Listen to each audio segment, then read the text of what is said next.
Irmão, sem muita demora, abram suas Bíblias na carta de 2 Timóteo, capítulo 4, no versículo 1, vamos ler até o versículo 8.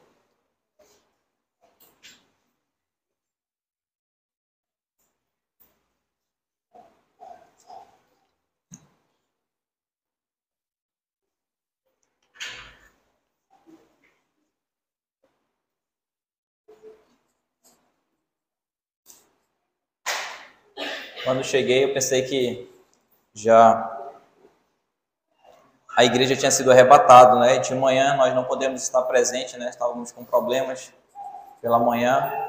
Eu vi a foto que a irmã Fabiane colocou também, poucos irmãos, né?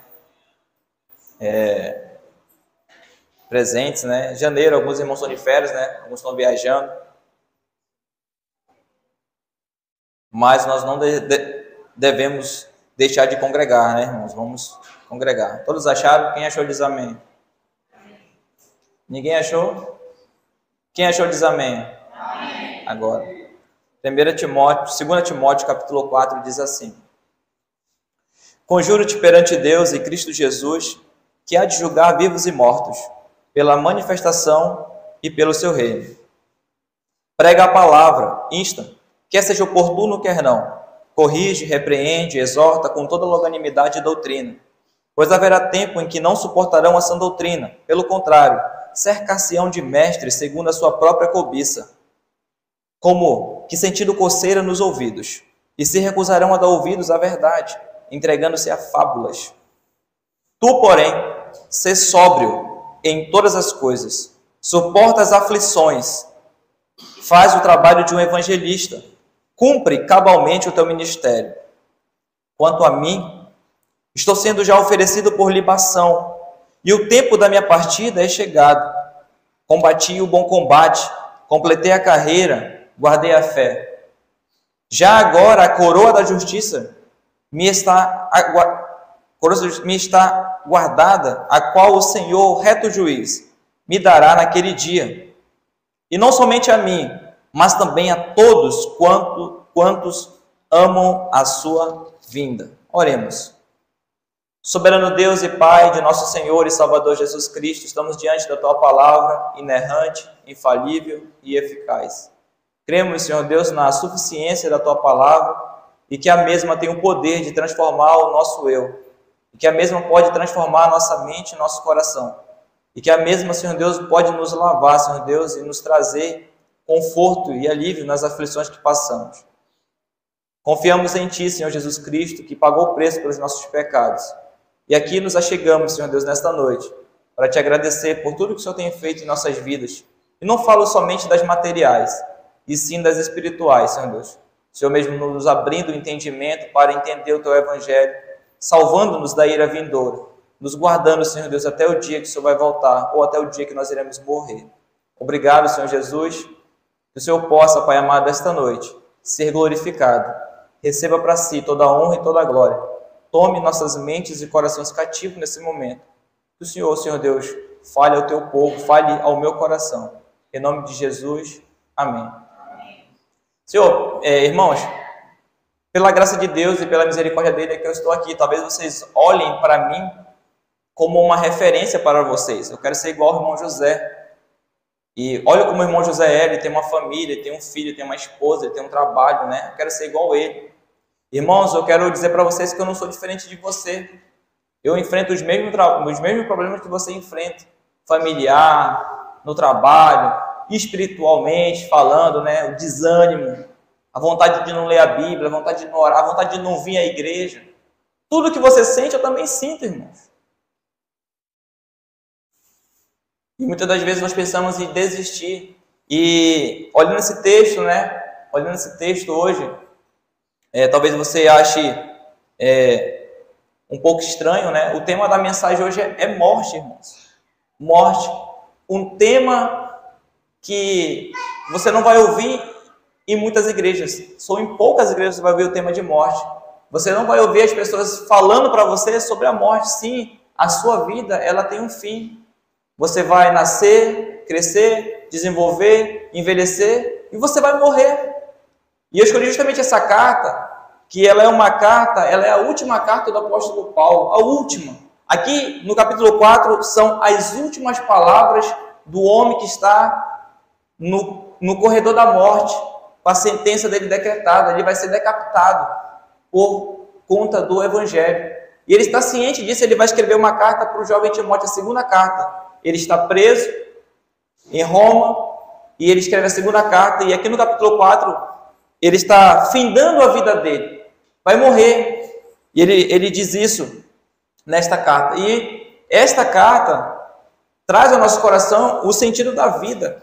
E aqui ele ressalta 3 pontos da vida dele. Ele está no corredor da morte, sentenciado, vai ser morto, vai ter a cabeça dele degolada, cortada, e ele vai parar e vai fazer uma análise na vida dele, o apóstolo Paulo. Ele vai olhar para o passado, para o seu presente e para o futuro.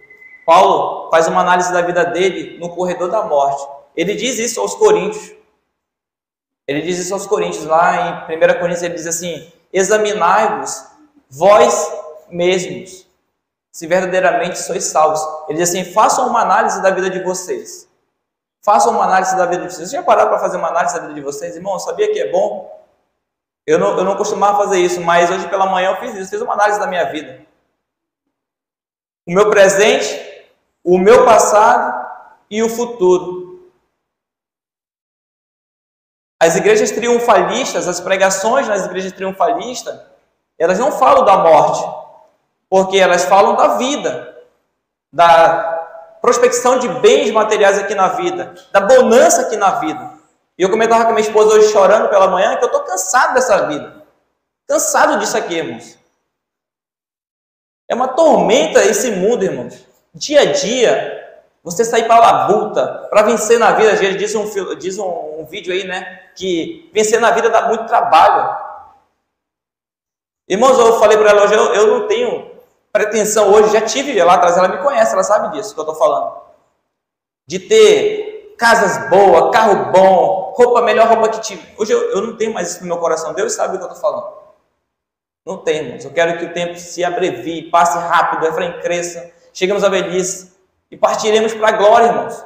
O Paulo vai dizer que é algo incomparavelmente melhor a esse mundo. Incomparavelmente melhor, irmãos. Será que você tem o desejo de partir e estar com a glória? Ou seus pés estão fincados aqui nesse mundo? Você se deleita com os desejos desse mundo. Você gosta dos prazeres desse mundo.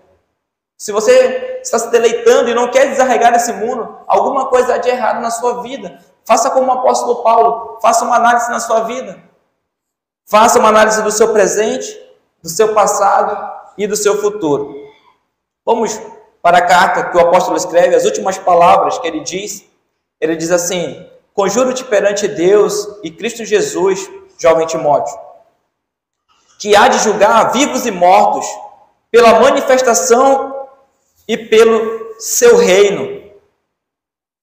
Prega a palavra, insta, quer seja oportuno, quer não. Corrige, repreende, exorta com toda longanimidade e doutrina. Pois haverá tempos, e nós já chegamos nesse tempo, estamos nele presente, em que não suportarão essa doutrina.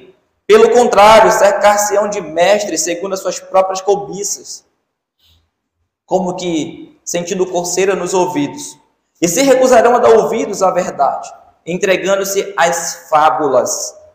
Tu, porém, sê sóbrio em todas as coisas, suporta as aflições, e são muitas as aflições. Faz o trabalho de um evangelista, cumpre cabalmente teu ministério. Chegamos aos tempos em que os homens se recusarão a dar ouvidos à verdade e eles se entregarão a fábulas. Aqui o tijolinho de Israel, você vai construir sua casa, compra aqui, oferta de R$100. Isso é fábula, irmãos. Água ungida lá do Jordão, aqui vai abençoar a tua família, ninguém vai ter doença, vocês vão viver próspero aqui na terra. Fábula, irmãos. Fábula. Venha assistir o teatro de Natal aqui, você não tem pregação, não tem Bíblia, vocês não estão ouvindo o José falando. Eu estou lendo a Bíblia para vocês. O que é a Bíblia? É o quê? É a palavra de quem? É minha? É da irmã? É do pastor Maciel? É de Deus, irmãos. É de Deus. A palavra de Deus ela é para todos. E é ela que tem que ser pregada nos púlpitos das igrejas. É esta palavra que tem que ser anunciada. Eu sou um mero moribundo esperando a morte chegar, que estou transmitindo essa palavra pela misericórdia de Deus, irmãos, porque eu não sou digno de estar aqui no púlpito. Eu não sou diferente de vocês, irmãos. Somos pecadores, pecamos todos os dias. E o que faz nós estarmos aqui essa noite presentes, ouvindo essas palavras, chama-se graça de Deus, misericórdia. Ele não nos dá o que nós merecemos a ira de Deus, a punição pelos nossos pecados, nós merecemos perecer eternamente no inferno, longe de Deus, por conta que nós nascemos em pecado, e depois que nós nascemos em pecado, nós não somente herdamos essa herança de Adão, mas também nós nos lambuçamos com o pecado, nós praticamos o pecado. De uma outrora nós nos tornamos pecadores por natureza e por prática. E Deus poderia muito bem executar o juízo dele em nossas vidas, derramando a sua ira, o cálice da sua ira. Mas Ele usa de graça e de misericórdia, nos desarraiga do mundo e nos dá a viva esperança, a salvação em Jesus Cristo. Sim, irmãos, nós nascemos em pecado. Eu lembro quando o Nicodemos, religioso, cuidado para você não ser uma pessoa religiosa, de pensar de que por você vir para a EBD, vir para o culto, ler sua Bíblia, fazer uma oração, congregar com os irmãos, faz de você um salvo. Não faz. Um religioso não é salvo.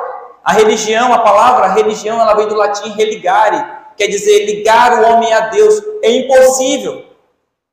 Se fosse pela religião, todo o país da Índia seria salvo. O que mais tem de religião é no país da Índia.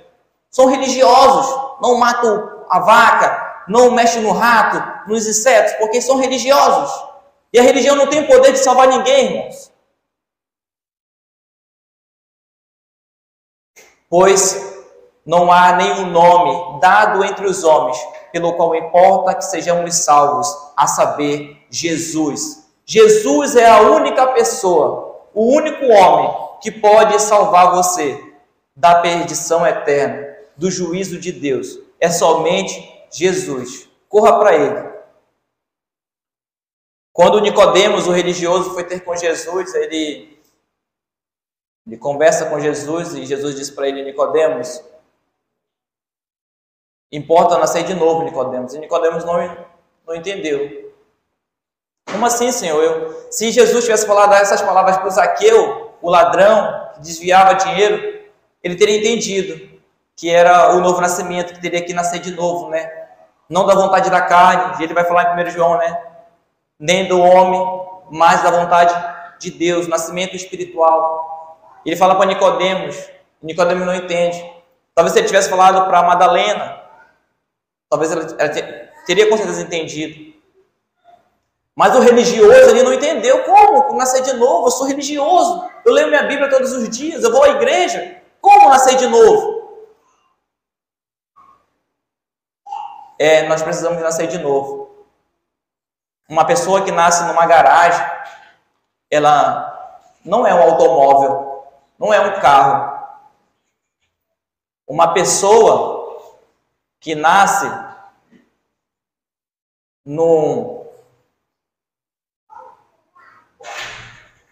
O pastor usa muito essa ilustração, né?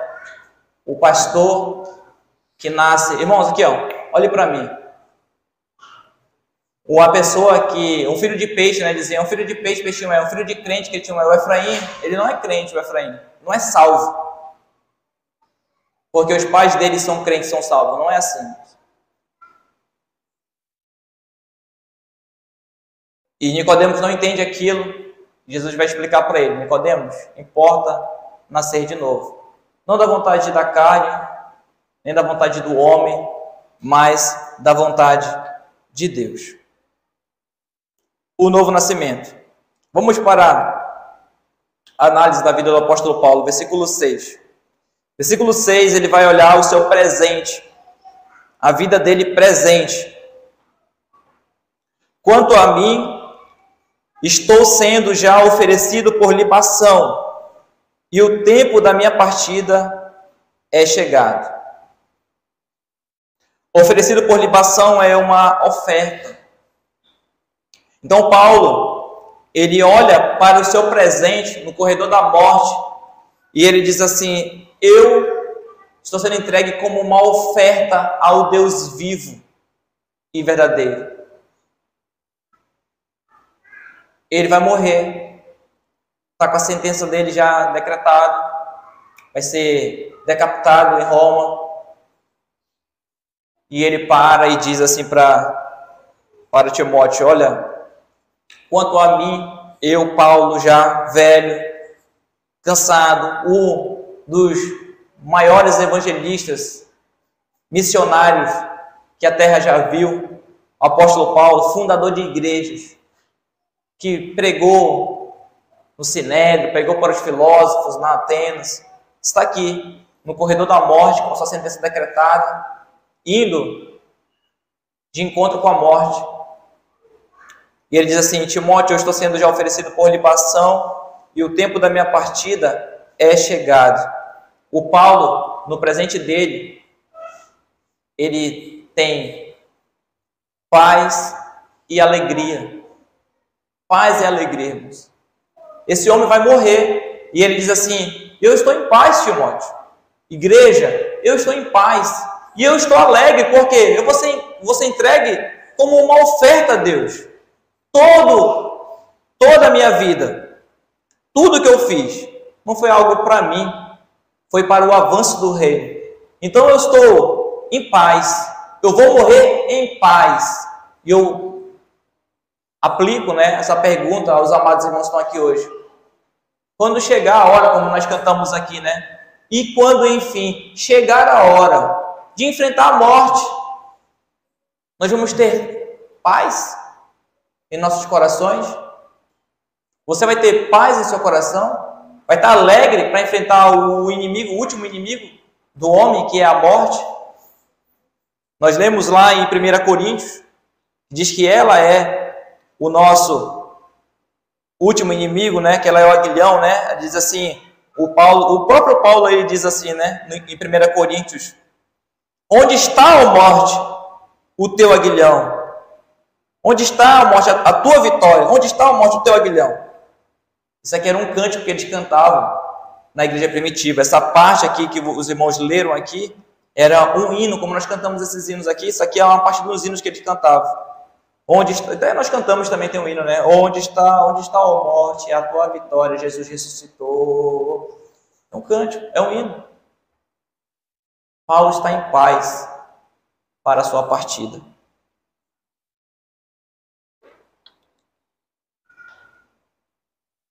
No versículo 6, o presente do Paulo é uma oferta sendo entregue a Deus, uma vida totalmente oferecida a Deus.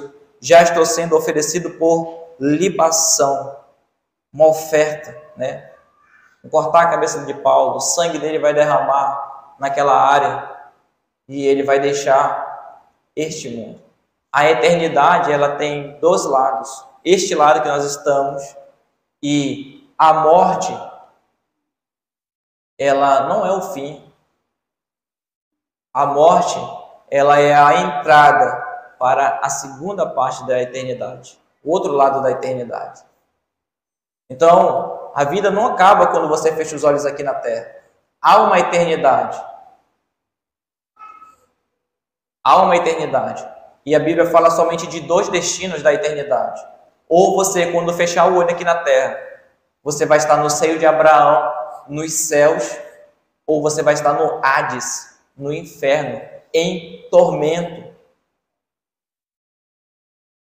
E talvez você pense que o inferno seja um lugar ruim. O inferno não é a sentença de Deus ainda. O inferno é o lugar onde as pessoas que não creem no Evangelho, não creem em Jesus, ainda não nasceram de novo, como Nicodemo não entendia o novo nascimento.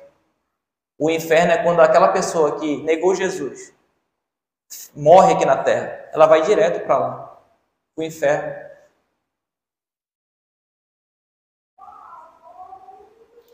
Versículo 7, Paulo também agora faz uma análise do seu passado. Ele olha para trás e diz assim: combati o bom combate, completei a carreira, guardei a fé. Ele combateu um bom combate, não, aqui a palavra combate não é de guerra, de luta, mas ele usa a palavra grega, que tem conotação de esporte, das lutas romanas. Ele olha assim e diz assim, olha, eu consegui, eu completei a carreira. Eu combati, eu fui um bom atleta. Completei a carreira, guardei a fé. O que isso nos passa sobre o passado de Paulo é que ele está satisfeito. O apóstolo Paulo está satisfeito com a sua vida. Ele olha desde o dia de sua conversão, quando indo para Damasco, cai do cavalo, se encontra com Jesus, e de lá até o corredor da morte, onde ele se encontra, quando ele escreve essa carta, ele diz assim: eu estou satisfeito com tudo o que eu fiz para o avanço do reino. A oração que Jesus nos ensinou: Pai nosso que está nos céus, santificado seja o teu nome, venha o teu reino, avance, que o teu reino avance por intermédio dos crentes, irmãos. Irmãos, a igreja moderna não evangeliza mais. A igreja moderna não prega mais sobre salvação, sobre morte, sobre perdição, sobre inferno, sobre céu. Não prega, irmãos. Essa é a grande verdade. Como o evangelho do reino está avançando? Não está. O evangelho do reino está estagnado, está parado. Porque nós deixamos de fazer isso. Nós, os cristãos, deixamos de fazer isso. Nós estamos muito bem, muito acomodados nos nossos ar-condicionados. Nós estamos muito bem acomodados com as nossas dispensas cheias, com os nossos planos de saúde.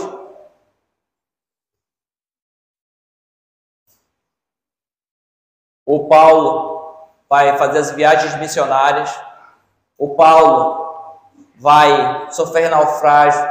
O Paulo vai ser chicoteado. E em nenhum momento ele abandonou a fé. Ele fez o evangelho de Deus avançar. Ele fez o reino avançar, o reino de Jesus. Então Paulo olha para o seu passado, desde o dia que ele caiu do cavalo, literalmente, teve um encontro com Jesus, Jesus salvou ele. Ele olha até o dia que ele está no corredor da morte, com sua sentença em mãos, andando para os seus executores. E ele diz assim: Timóteo, eu estou satisfeito. Eu estou totalmente satisfeito. Combati o bom combate, completei a carreira, guardei a fé. No presente de Paulo, ele tem paz e alegria. No seu passado, desde a sua conversão e todas as viagens missionárias, tudo que ele suportou pelo evangelho, ele tem satisfação por tudo aquilo que ele fez em prol do avanço do reino de Deus. Mas também ele sente segurança e ele é confiante, olhando também para o seu futuro. Que aguarda Paulo? Não é uma faculdade de medicina, né? Posses aqui na terra. Ele não está vendo ali que ele vai herdar agora umas mansões, carro do ano, Ferrari, nada disso. Paulo está olhando para o futuro, ele está agora sentindo segurança e confiança. Versículo 8. O futuro do apóstolo Paulo: já agora a coroa da justiça me está guardada, a qual o Senhor, reto juiz, me dará naquele dia, e não somente a mim, mas também a todos quanto amam a sua vinda. Paulo tem a convicção de que quando ele for degolado, quando cortarem a cabeça dele, ele vai encontrar o seu Salvador, Jesus Cristo, aquele que ele encontrou no caminho de Damasco, aquele que diz: Paulo, Saulo, Saulo, por que me persegues? Ele vai dizer assim: tu vai ver, Paulo, quanto importa sofrer pelo meu nome. E Paulo vai dizer que ele, o Paulo, está agora findando a vida, escrevendo os últimos capítulos, as últimas palavras da sua vida aqui na terra. O Paulo diz assim: eu estou seguro, eu estou confiante que vou encontrar o meu Salvador. Tem um hino que nós cantamos, né? Mas eu sei em quem tenho crido e estou bem certo que é poderoso para guardar o meu tesouro até o dia final. A eternidade ela começa a outra parte da eternidade, quando nós chegamos na morte, irmãos. E sim, a morte ela é real, a morte ela existe, e nós vamos enfrentar ela, mas que essa mensagem de hoje vocês nunca tirem do coração de vocês, para quando chegar nesse momento, vocês façam o que o apóstolo Paulo fez, fazer uma análise da vida, do seu presente, do seu passado e do seu futuro. Já agora a coroa da justiça me está guardada, a qual o Senhor, reto juiz, me dará naquele dia, e não somente a mim, mas também a todos quantos amam a sua vinda. Irmãos, quer ver a igreja esvaziar? É você falar que Jesus está voltando, que Jesus vai levar a sua noiva, que você está morrendo, e que você não vai viver aqui eternamente, aqui nessa terra. Paulo está olhando agora e diz assim, olha, eu no meu presente tenho paz e alegria, no meu passado, perdão, irmão, no meu passado, eu estou satisfeito com tudo aquilo que Jesus fez na minha vida e pelo avanço do reino, mas também, olhando para o futuro, eu estou confiante. Quando eles cortarem minha cabeça aqui, eu vou ver novo céu e nova terra. Eu vou adentrar os portões celestiais e encontrar o meu Salvador, Jesus Cristo. Irmãos, essas mensagens sobre morte, sobre vinda de Jesus, elas estão sendo colocadas para fora.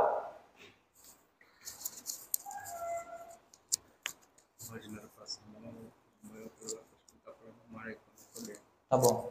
Irmãos, os irmãos podem orar pela irmã Dinara, tá? Que ela passou mal, mas ela já foi para o hospital, tá? Para receber tratamento médico, tá bom? Então, nas suas orações aí, orem pela irmã Dinara, tá bom? Já estou concluindo, irmãos, para nós irmos para nossa casa. Irmãos, eu tive, dos meus 16, 17 até os 18 anos, síndrome do pânico, 3 anos, síndrome do pânico, vocês pesquisam lá. Eu tinha, irmãos, medo de morrer. Eu estava em casa, assistindo desenho, alguma coisa, na escola, e começava a me dar aquele medo. Cara, se eu morrer agora, se meu coração parar, e eu olhava para o meu peito e começava a bater rápido. Cara, ele vai parar de uma vez, eu vou morrer. E eu corria, saía, deixava caderno, mochila, corria. E chegava em casa com a minha mãe, ela, se ela assistir isso, ela vai lembrar, mãe, eu vou morrer. Não, não vai morrer não. Eu falei, vou morrer, mãe, eu vou morrer. Não vai morrer não. E eu tinha medo de morrer. Sabe por que eu tinha medo de morrer, irmãos? Porque eu não sabia para onde eu ia. Eu não lia a Bíblia, não tinha uma Bíblia, não ia à igreja, não sabia nada de eternidade. E eu tinha medo de morrer. E tomava calmante, tomava água com açúcar, tomava tudo e não passava. O medo era ferrenho, eu tinha medo de morrer. Medo. Hoje eu não tenho medo de morrer, irmãos. Com toda a convicção no meu coração, eu não tenho medo de morrer, irmãos. A morte para mim, ela é uma porta, irmãos, para me encontrar com o meu Salvador. Aquele que, quando eu sentado nesse banco, assim como ele encontrou o apóstolo Paulo, caiu do cavalo, ele diz assim, louco, essa noite te pedirão a tua alma, o que tens preparado, para quem será? E naquela noite eu tive um encontro com Jesus. De lá para cá, trancos e barrancos, dificuldade, desânimo, aflições, tudo vai acontecer, irmãos. A vida do crente, irmãos, não é um mar de rosa como as pessoas vendem aí, como os pregadores coach vendem aí, que você vai viver bem aqui na terra, que você vai usufruir o ouro do céu na terra. Não vai coisa nenhuma. Você vai passar por dificuldade, muitas vezes você vai ter tudo e não vai ter nada. Você vai sentir um vazio no seu coração. Mas eu perdi esse medo, irmãos. O dia que eu encontrei Jesus, ele diz assim, vinde a mim, vós que estáis cansados e sobrecarregados, e eu vos aliviarei. Tomai sobre vós o meu jugo e o meu fardo. Sou manso e humilde. Vinde a mim. E naquela noite eu fui até Jesus. Ele me chamou e eu fui. Ele me ofereceu um presente, o dom da salvação, o presente de Deus, e eu aceitei. E depois eu, analisando as Escrituras, vi como Deus é maravilhoso. Eu já querendo me sobressair, né? Olha, eu aceitei Jesus e tal, e tudo mais. E Deus disse para mim, a bondade de Deus foi que te conduziu ao arrependimento, José. Se o meu Espírito Santo não tivesse convencido do pecado, da justiça e do juízo, estava com medo de morrer até hoje. Irmãos, a morte ela é real. Mas Jesus, na cruz, a cruz de Jesus, já pagou o preço. Ele já venceu a morte. Está aqui o texto que nós lemos.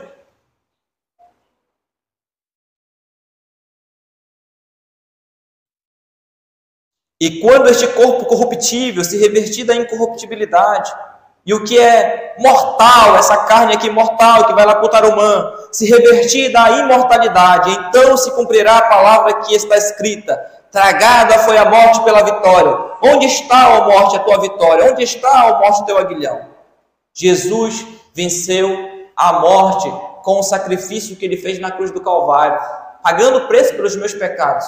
Deus não se lembra dos meus pecados, porque Jesus já pagou o preço por eles.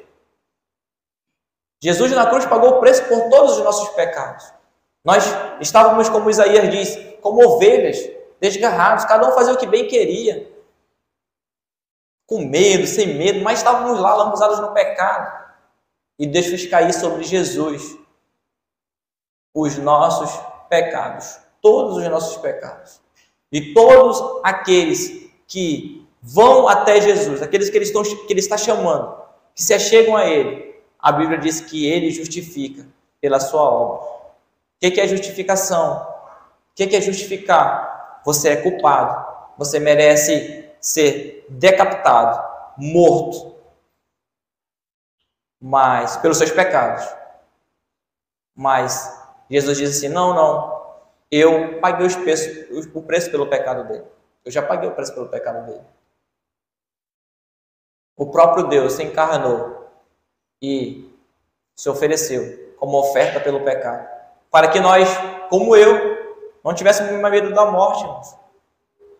Não tivéssemos mais medo da morte. Então, assim como o apóstolo Paulo, que escreveu este hino de Coríntios, agora escreve essas últimas palavras no 2 Timóteo capítulo 4, como o apóstolo Paulo, nós, quando chegarmos, ou quando ela chegar, como nós cantamos aqui, que Deus enviou, nós possamos, irmãos, fazer uma análise da nossa vida no presente, do nosso passado e do futuro. Você hoje, no seu presente, tem paz e alegria? O seu passado lhe traz satisfação? E o seu futuro? Você tem convicção para onde você vai? Quando você fechar o olho aqui na terra? Quando você der o seu último suspiro aqui na terra? Se você não tem certeza da sua salvação ainda, se você ainda está com medo, como eu estava, com síndrome do pânico, com medo de morrer, né? Porque não sabia para onde ia. Eu te apresento hoje o Evangelho. Você ouviu o Evangelho hoje? O Evangelho é que Cristo Jesus, o Filho de Deus, veio a este mundo e morreu por você, para que você não mais temesse, mas cresce. A salvação é pela fé. Não é por quem é mais bonito, quem é mais inteligente, quem tem a conta bancária mais cheia, quem tem a casa melhor, quem tem um carro melhor. Não é. A salvação é pelo crer, é pela fé. Todo aquele que crê, o que a Bíblia diz? Tem a vida eterna. Crê no Senhor Jesus Cristo, entrega a sua vida a Ele e você terá a viva esperança e a convicção de morar com o Senhor nos céus. Feche os seus olhos e vamos orar. Senhor Deus, obrigado pela Tua palavra, que nós possamos, Senhor Deus, no presente ter paz e alegria em nossas vidas, que possamos, Senhor Deus, também sermos satisfeitos, Senhor Deus, com o nosso passado, aquilo que nós fizemos para o avanço do reino, e que ainda, Senhor Deus, temos fôlego para fazer. E que o nosso futuro, Senhor Deus, que nos aguarda é a coroa do nosso reto juiz Jesus Cristo, a coroa da vida. O Senhor possa, Pai amado, nos guardar aqui neste mundo, Senhor Deus, que cada dia, Senhor Deus, fica pior. O Senhor tenha misericórdia, Senhor Deus, e derrame sua graça ainda nesses dias, salvando o homem pecador, Senhor Deus, salvando homens, mulheres, crianças da ira vindoura. Lembramos também, Senhor Deus, da nossa irmã Dinara, que passou mal, Senhor Jesus, que o Senhor possa ser com ela, com seus familiares, que o Senhor faça a tua vontade na vida dela, pois a tua vontade é boa, perfeita e agradável. Ser, Senhor Deus, com os médicos ali no atendimento, que o Senhor possa, Deus, suprir ali os que eles necessitarem, Senhor Deus. Nós oramos em nome do Pai, do Filho e do Espírito Santo. Amém.